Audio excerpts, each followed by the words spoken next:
Hello बच्चों, NEET with कनु में आपका स्वागत है। आज हम फिर से आ गए हैं अपना 5th लेक्चर लेके cell the unit of life का। बाकी सारे लेक्चर आपने देख लिए होंगे। अगर नहीं देखे हैं तो आप मेरे चैनल में जाके लेक्चर अटेंड कर सकते हैं और मुझे टेलीग्राम और इंस्टाग्राम पर ज्वाइन कर सकते हैं। आज हमारा ये चैप्टर कंप्लीट हो जाएगा। लास्ट में कुछ बहुत इंपॉर्टेंट पॉइंट हैं जिन्हें आप बिल्कुल भी मिस मत कीजिएगा। ये पॉइंट वो पॉइंट है जिनसे कभी ना कभी क्वेश्चन बने हैं, एनसीईआरटी में नहीं है, तो लास्ट तक मेरे साथ बने रहिएगा। आज हम अगले टॉपिक से शुरू कर रहे हैं जो कि है न्यूक्लियस। न्यूक्लियस इस चैप्टर का लास्ट टॉपिक है। आपको कोई भी दिक्कत होती है, कैसी भी दिक्कत होती है, आप मुझे कमेंट में बता सकते हैं। चलिए फिर आज का लेक्चर शुरू करते हैं। आज का लेक्चर है हमारा न्यूक्लियस से।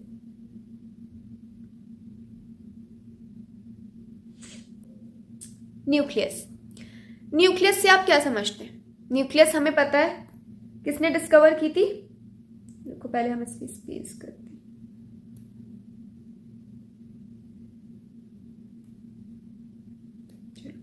न्यूक्लियस किसने डिस्कवर की थी? मैंने चैप्टर की शुरुआत में ही बताया था कि न्यूक्लियस किसने डिस्कवर की थी? रॉबर्ट ब्राउन ने। किसने? Robert brown. कब डिस्कवर करी थी? 1831 में। कब डिस्कवर करी थी? 1831 में। दूसरी चीज, न्यूक्लियस डबल मेम्ब्रेनस स्ट्रक्चर होती है। Nucleus double membranous structure. Nucleus double membranous structure है, रॉबर्ट ब्राउन ने डिस्कवर की है 1831 में। इसके अलावा एक होता है न्यूक्लियोलस। न्यूक्लियोलस किसने डिस्कवर किया था? एफ फॉन्टाना ने। एफ फॉन्टाना। न्यूक्लियोलस का काम क्या है? न्यूक्लियोलस का काम है RNA synthesis. RNA synthesis. Site for ribosomal RNA synthesis है। यहां पे राइबोसोमल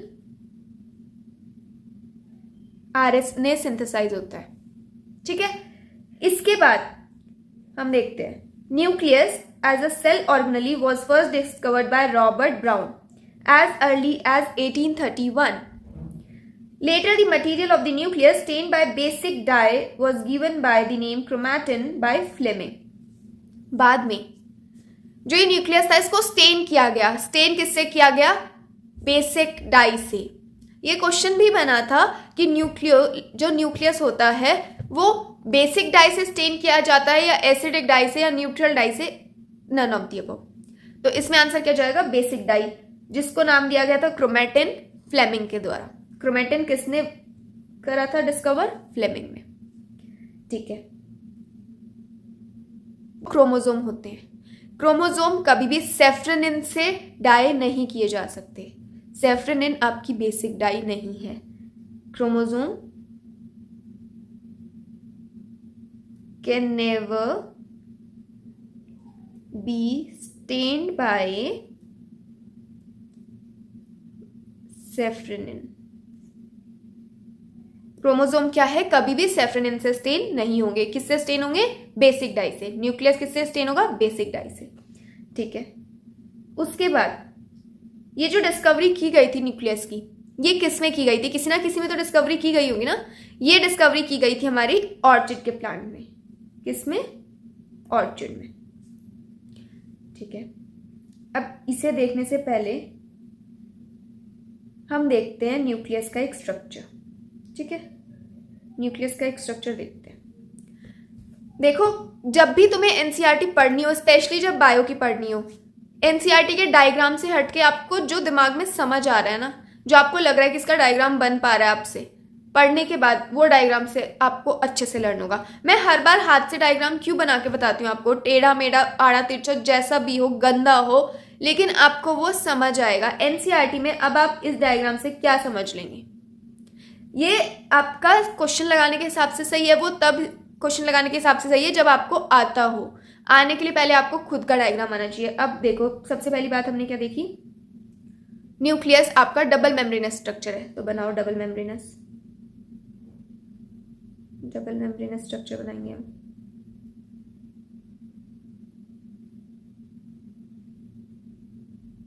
ठीक है, डबल मेम्ब्रेनस स्ट्रक्चर बन गया। ये इसकी आउटर मेम्ब्रेन, ये इसकी इनर मेम्ब्रेन, ठीक है। अब इसमें ये कुछ है। अभी क्या पढ़ा था हमने, क्या है ये, न्यूक्लियोलस। इसमें आपका जेनेटिक मटेरियल भी है अंदर, जेनेटिक मटेरियल क्या है आपका, क्रोमेटिन, ठीक है। अब जब सेल था, सेल में क्या था, साइटोप्लाज्म, और न्यूक्लियस के अंदर क्या होगा आपका, ये क्या होगा, ये सारा न्यूक्लियोप्लाज्म, ठीक है। न्यूक्लियोप्लाज्म हो गया। इसके बाद अब देखिए, हमने न्यूक्लियोप्लाज्म देखा, न्यूक्लियोप्लाज्म में क्या होगा आपका, मूवमेंट होगा। ये सारी न्यूक्लियोप्लाज्म में सारी ऑर्गेनेल्स प्रेजेंट है, ठीक है। जो आपका ये न्यूक्लियोलस है, ये क्या है, site for ribosomal RNA synthesis. जो आपका न्यूक्लियोलस है, किसने डिस्कवर किया है, एफ फॉन्टाना ने। ये हमने देख लिया। जो आपका न्यूक्लियोलस होता है वो नॉन मेम्ब्रेन बाउंड होता है, नॉन मेम्ब्रेन बाउंड। ये किसी भी मेम्ब्रेन से अटैच नहीं होता है, मतलब ये इसकी कोई मेम्ब्रेन नहीं है, ये नॉन मेम्ब्रेनस है। जो आपकी आउटर मेम्ब्रेन होती है, कहाँ गई ये आउटर मेम्ब्रेन, ये आउटर मेम्ब्रेन किससे अटैच होती है, अटैच्ड टू RER हमने पीछे पढ़ा था, रफ एंडोप्लाज्मिक रेटिकुलम। तो ये आउटर मेम्ब्रेन न्यूक्लियस की किससे अटैच होती है, RER से। हमने देखा था ये स्ट्रक्चर, याद है, हमने कुछ ऐसा स्ट्रक्चर देखा था। सेल है, ये न्यूक्लियस है, और ये RER इसको दो पार्ट में डिवाइड करिए, तो इसके बाहर क्या होगा, ये RER, रफ एंडोप्लाज्मिक रेटिकुलम। ये स्ट्रक्चर आपको समझ आया। चलो एक चीज और देखो फिर, जब ये समझ आ गया तो जब डीएनए की पैकिंग होती है, डीएनए की पैकिंग कहाँ हो रही है, न्यूक्लियस में, ठीक है।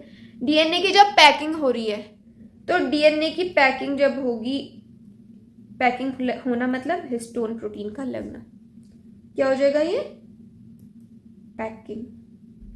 जब हिस्टोन प्रोटीन लग जाएंगे डीएनए में, तो वो क्या बन जाता है, न्यूक्लियोसोम। जब न्यूक्लियोसोम आपस में ही बाइंड करता है, आपस में ही वाइंडिंग करता है, न्यूक्लियोसोम किसी और से नहीं, अपने आप में बाइंडिंग मतलब नॉन हिस्टोन प्रोटीन, जो हिस्टोन प्रोटीन नहीं है, नॉन हिस्टोन प्रोटीन के साथ जब लगता है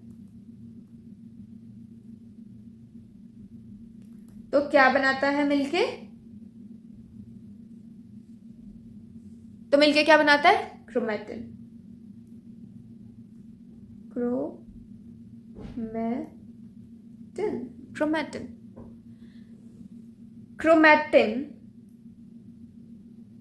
क्रोमेटिन जब कंडेंस होता है, जब क्रोमेटिन कंडेंस होता है तो क्रोमेटिन क्या बनाता है, क्रोमोसोम।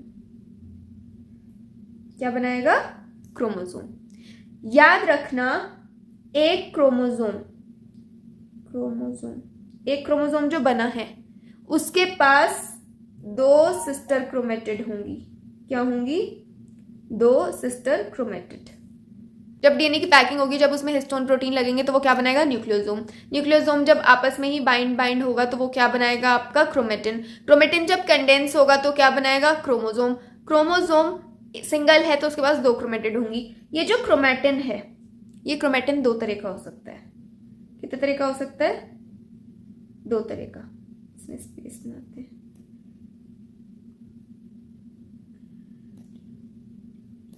क्रोमेटिन कितने तरह का होता है, दो तरह का क्रोमेटिन। ये है यूक्रोमेटिन और क्या है, हेट्रोक्रोमेटिन। यूक्रोमेटिन और हेट्रोक्रोमेटिन। यूक्रोमेटिन वो क्रोमेटिन है जो लूजली बाउंड है। कैसा है, लूजली बाउंड।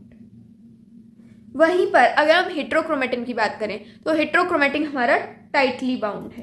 कैसा है, टाइटली बाउंड। जो आपका यूक्रोमेटिन है वो लूजली स्टेन्ड है, मतलब अब कैसा होगा ये, लूजली स्टेन्ड। कैसी स्टेनिंग होगी इसमें, लूजली स्टेन्ड। इसमें कौन सी होगी, इसमें होगी डेंसली स्टेन्ड। हेट्रोक्रोमेटिन ज्यादातर ज्यादा स्टेन्ड होते हैं, हेट्रोक्रोमेटिन ज्यादा स्टेन्ड होते हैं, डेंसली स्टेन्ड। जो आपका यूक्रोमेटिन होता है, सबसे important point, euchromatin are transcriptionally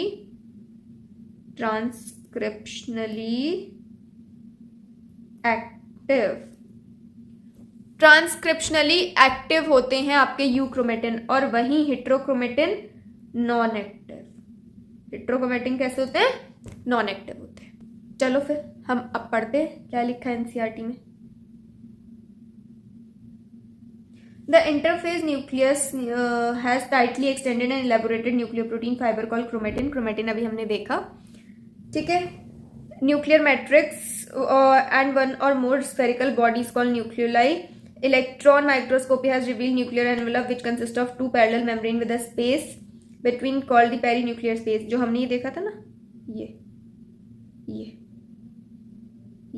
जो इसके बीच में जो स्पेस होता है इसको बोलते हैं पेरी न्यूक्लियर स्पेस। ये होता है पेरीन्यूक्लियर, दो मेम्ब्रेन के बीच का space, perinuclear space. Form a barrier between the material present inside the nucleus and that of the cytoplasm. The outer membrane usually remains continuous with the endoplasmic reticulum. कौन सा endoplasmic reticulum, RER, which bear ribosome on it. At a number of places, the nuclear envelope is interrupted by minute pores, which are formed by fusion of two membranes. Two minute pores कौन से, ये है minute pores, ठीक है। These nuclear pores are the passage through which the movement of RNA protein takes place in both direction between the nucleus and the cytoplasm. ये जो आपके पोर हैं, ये पोर, इनके थ्रू अंदर बाहर कौन जाता है, RNA एंड प्रोटीन। कौन जाता है, आरएनए प्रोटीन। आरएनए प्रोटीन का जो मूवमेंट होता है वो दोनों तरफ का होता है, न्यूक्लियस से साइटोप्लाज्म में भी जा सकते हैं, साइटोप्लाज्म से न्यूक्लियस में भी जा सकते हैं, ठीक है। अगला देखते हैं। Normally there is only one nucleus per cell, variation in the number of nuclear are also frequently observe. ये हो गया। द न्यूक्लियर मैट्रिक्स और the nucleoplasm contain nucleolus and chromatin. दोनों अभी हमने देखे थे, न्यूक्लियोप्लाज्म भी देखा था, न्यूक्लियोलस भी देखा था और क्रोमेटिन भी देखा था। The nuclei are spherical structure present in the nucleoplasm. The content of nucleolus is continuous with the rest of the nucleoplasm as it is non membrane bound structure. हमने अभी देखा था nucleolus non membrane bound structure होता है, इसीलिए वो nucleoplasm के साथ कोऑर्डिनेशन में रहता है, ठीक है। It is site for active ribosomal RNA synthesis. Larger and more number of numerous nuclei are present in the cell actively carried out protein synthesis. आगे चलते हैं। Interphase nucleus has a loose and indistinct network of nucleoprotein called chromatin. ये loose किसकी बात कर रहा है, euchromatin. अभी देखा था ना हमने, loose किसकी बात होती है, euchromatin. But during different stages of cell division, cell showed structure chromosome in place of nucleus. Chromatin contain DNA and some basic protein called histone. ये basic protein कौन कौन से हैं, अभी शायद आपने पढ़े हैं, नहीं पढ़े हैं पता नहीं। ये बेसिक प्रोटीन कौन से होते हैं, lysine and arginine. Lysine and arginine basic proteins हैं जिन्हें हम हिस्टोन प्रोटीन कहते हैं, जो कि डीएनए की पैकेजिंग के लिए काम आते हैं। सब non histone protein and also RNA. A single human cell approximately 2 metre long thread of DNA distributed among its 46 chromosome, 23 pairs of chromosome. टिंग टिंग टिंग टिंग टिंग। चलो इतना समझ आ गया। यहाँ तक जितना एक्स्ट्रा था मैं लिखवा चुकी हूँ, जो आपको पता होना चाहिए वो भी लिखवा चुकी हूँ। आगे आ जाओ, देखो हम एक क्रोमोसोम देख रहे हैं। एक क्रोमोसोम में हमने बताया था 2 सिस्टर क्रोमेटिड्स होती हैं, 2 क्रोमेटिड्स होती हैं बेसिकली। ये एक क्रोमोसोम है, ठीक है। इसमें ये 2 क्या है, क्रोमेटिड्स, सिस्टर क्रोमेटिड्स। कैसी क्रोमेटिड्स, सिस्टर क्रोमेटिड्स। ये दोनों जॉइंट हैं एक बीच में सेंटर से, जिसे बोलते हैं सेंट्रोमियर। क्या बोलते हैं, सेंट्रोमियर। ये सेंट्रोमियर है site for primary construction, site for primary construction कौन सा है आपका? सेंट्रोमियर। दोनों ही सिस्टर क्रोमेटिड के पास भी एक छोटा सा ऐसे ही गोला होता है दोनों के पास, जो कि ये ऊपर नीचे अटैचमेंट करता है। इसको क्या बोलते हैं? काइनेटोकोर। काइनेटोकोर। ये काइनेटोकोर स्पिंडल फाइबर फॉर्मेशन में हेल्प करता है। स्पिंडल फाइबर फॉर्मेशन किस में हेल्प करता है? ये स्पिंडल फाइबर फॉर्मेशन में। ठीक है, इसके ऊपर, दोनों के ऊपर एक डब्बा लगा होता है, इसको बोलते हैं हम सैटेलाइट। क्या बोलते हैं हम? सैटेलाइट। ये सैटेलाइट क्रोमोसोम का पार्ट बनता है after NOR. NOR is nuclear organizing region. Nuclear organizing region के बाद जो सैटेलाइट होता है ये क्रोमोसोम का पार्ट बन जाता है। ये न्यूक्लियर ऑर्गेनाइजिंग रीजन आपका साइट फॉर सेकेंडरी कंस्ट्रक्शन होता है। साइट फॉर सेकेंडरी कंस्ट्रक्शन कौन सा होता है? NOR, nuclear organizing region. ठीक है, आपको ये क्रोमोसोम समझ आया? इसकी दो आर्म होती है, P arm, Q arm. P arm और क्यू आर्म। पी आर्म, जो इसकी पी आर्म होती है वो कौन सी होती है? Short arm. जो इसकी क्यू आर्म होती है वो होती है लॉन्ग आर्म। कौन सी होती है? Long arm. अगर हम इसकी बात करें स्ट्रक्चर की अगर हम बात करें तो इसमें एक सेंट्रोमियर है। कितना है? एक सेंट्रोमियर, दो काइनेटोकोर।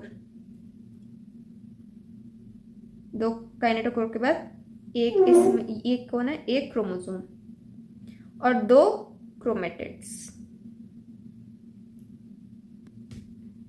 क्या है? दो क्रोमेटिड्स। ये तो नहीं भूलोगे? याद हो गया? चलो फिर पढ़ते हैं।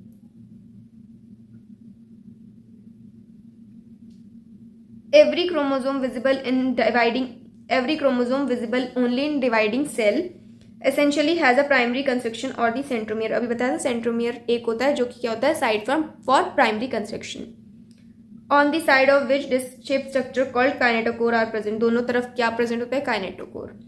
Centromere holds two chromatids of chromosome. Based on the position of centromere, the chromosome can be classified into 4 types. ये दिख रहा है आपको? 4 types. सेंट्रोमियर कैसे लोकेटेड है इसके बिहाफ पर हम ये जो आपके क्रोमोसोम है ये 4 तरह के डिवाइडेशन करते हैं। पहला, जब सेंट्रोमियर बिल्कुल बीचों बीच हो तो इसको हम बोलते हैं मेटासेंट्रिक। क्या बोलते हैं? मेटासेंट्रिक। जब इसकी एक आर्म बड़ी हो और एक आर्म थोड़ी सी छोटी हो, ज्यादा डिफरेंस नहीं देखने को मिल रहा है, तो इसको बोलते हैं हम सब मेटासेंट्रिक।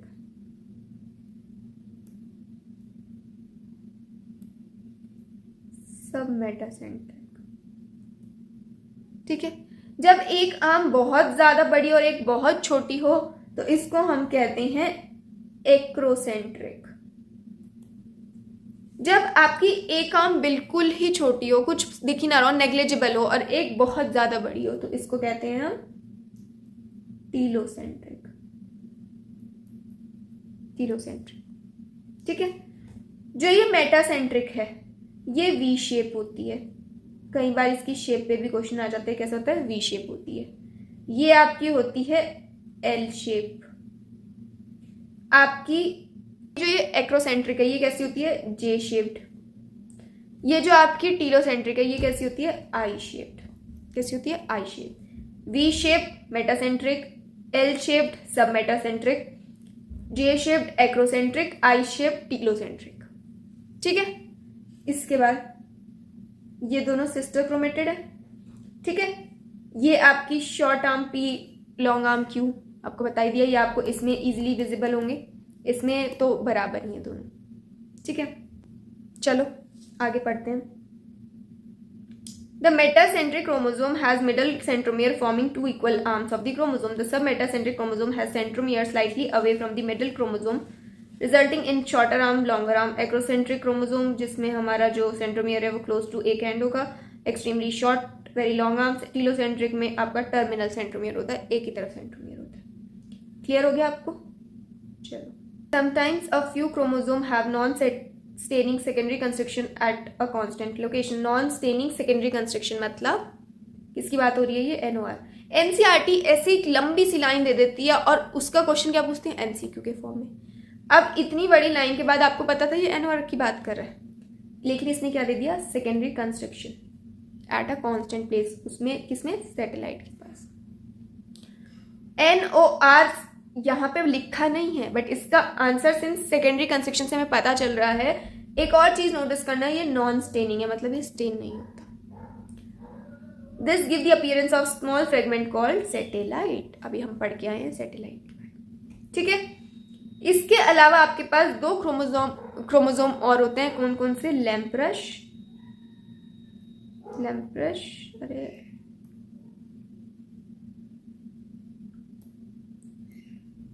कौन कौन से? लैम्प्रश और आपके पॉलीटीन। दोनों से ही जो क्वेश्चन आया था वो मैं बताऊंगी, इसे पढ़ने की जरूरत नहीं है। जो पॉलीटीन से क्वेश्चन आया था वो आया था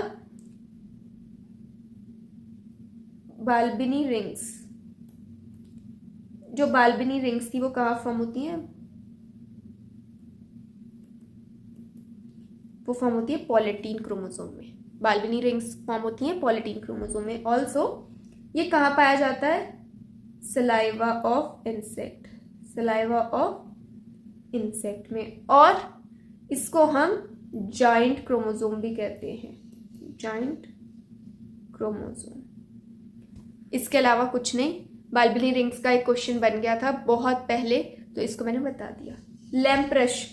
लैम्प्रश क्रोमोसोम आपका होता है डिप्लोटीन फेज ऑफ oocyte में। oocyte के डिप्लोटीन फेज में हमारा क्या होता है? लैम्प्रश क्रोमोसोम। इतना हो गया। चलो माइक्रोबॉडीज के पास। Many membrane-bound minute vesicles called microbodies that contain various enzymes are present in both plants and animal cell. कुछ माइक्रोबॉडीज कर लेते हैं, जैसे कि सबसे पहले है आपका पेरोक्सिसोम्स। पेरोक्सिसोम एक माइक्रोबॉडी है। ये उनके लिए बहुत हेल्पफुल है जो कि मॉड्यूल सॉल्व करते हैं। मॉड्यूल में इसके क्वेश्चन मिल जाते हैं। क्या है इसका? H2O2 metabolism. H2O2 मेटाबॉलिज्म में जो कि किसमें? फोटो रेस्पिरेशन के टाइम पर हेल्प करता है, फोटो रेस्पिरेशन। उसके बाद एक और माइक्रोबॉडी है ग्लाइऑक्सीजोम। एक माइक्रोबॉडी क्या करती है? आपका फैट कन्वर्ट करती है स्टार्च में। किसमें देखने को मिलती है? आपकी ऑयली सीड्स में। ऑयली सीड्स में क्या देखने को मिलता है आपको? ग्लाइऑक्सीजोम। फैट टू स्टार्च जब ये कन्वर्ट करती है, इसको बोलते हैं glyoxylate cycle. Whenever fat is converted to starch in presence of glyoxysome, then it is known as glyoxylate cycle. समझ आ गया? इसी के साथ आपका माइक्रोबॉडी खत्म हो गया। इसके अलावा एक जो माइक्रोबॉडी भी हम उसको कंसीडर नहीं करते हैं, वो है spherosome. Not a microbody, not a microbody. क्या है ये है प्लांट लाइसोसोम। प्लांट लाइसोसोम है ये। क्वेश्चन आपके मॉड्यूल में मिल सकता है, नीट के लिए तो नहीं है। मॉड्यूल में आपको दिक्कत ना हो, फिर आप ये बोल देंगे कि मैम ने तो ये पढ़ाया ही नहीं है, एनसीईआरटी पढ़ाई है। एनसीईआरटी में ये पॉइंट्स आप नोट कर सकते हैं। कुछ पॉइंट जो मैं आपको बता रही थी कि लास्ट के लिए इंपॉर्टेंट है, जो आपको पता होने चाहिए। Total living matter of cell. Total living matter पूछा है, क्या होगा answer? Protoplasm.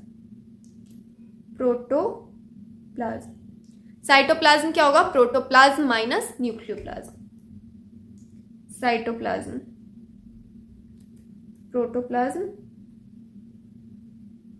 Minus nuclear plasm. Protoplasm किसने डिस्कवर किया था? ये करा था J.E. पुरकिंजे। किसने? J.E. पुरकिंजे। साइटोप्लाज्म किसने करा था डिस्कवर? स्ट्रासबर्गर। ठीक है, इसी के साथ हमारा ये चैप्टर जो है ये कंप्लीट हो गया। ये चैप्टर कंप्लीट हो गया है। इसमें कोई भी दिक्कत होगी, कोई भी परेशानी होगी, कैसा भी डाउट होगा, आप मुझे कमेंट सेक्शन में बता सकते हैं। आज के लिए इतना ही। कल मिलेंगे हम एक और नए चैप्टर के साथ, सेल डिवीजन से। हम अगला चैप्टर सेल डिवीजन शुरू करेंगे। इसमें यहाँ तक आपको कोई दिक्कत नहीं आएगी, आप कोई भी कैसा भी क्वेश्चन लगा सकते हैं। आपको 6 बार 7 बार जब तक नहीं समझ आता, आप वीडियो को बार बार पॉज कर करके देखिए, कॉन्सेप्ट क्लियर करिए। तब भी नहीं आता, आप मुझे कमेंट सेक्शन में बता दीजिए, तो मैं उसको और इजी करने की कोशिश करूंगी। और डिटेल्स के लिए आपको लेक्चर कब आ रहा है, कब नहीं आ रहा है, इस सब की डिटेल्स टेलीग्राम और इंस्टाग्राम पर मिल जाएगी। चैप्टर कंप्लीट हो चुका है, मैं इसकी पूरी PDF नोट्स की, इसके जो भी इंपॉर्टेंट पॉइंट्स है, सब चीज हैंड रिटन नोट्स अपने हाथ से लिखे हैं मैंने, सारे नोट्स अपने हाथ से एक एक चीज हाईलाइट करी है, वो सब आपको टेलीग्राम पर सेंड कर दूंगी। आज का लेक्चर पसंद आया होगा तो प्लीज चैनल को सब्सक्राइब कीजिएगा, लाइक कीजिएगा, कमेंट कीजिएगा, शेयर कीजिएगा अपने दोस्तों के साथ। उन्हें बताइएगा कि एक चैनल है जहाँ पे आपको एक क्वालिटी एजुकेशन मिल रही है, जहाँ पे मैं आपको एक एक चीज NCERT से कराने की कोशिश कर रही हूँ, ताकि आप नीट में 360 on 360 ले पाएं और इस मेहनत के साथ हम एम्स हासिल कर पाएं। आप अपने चैनल को सब्सक्राइब करना मत भूलना। आज के लिए इतना ही। अभी तक वीडियो में बने रहने के लिए थैंक यू सो मच। मिलते हैं कल। Till then keep studying, keep motivating, keep hydrating. Thank you so much.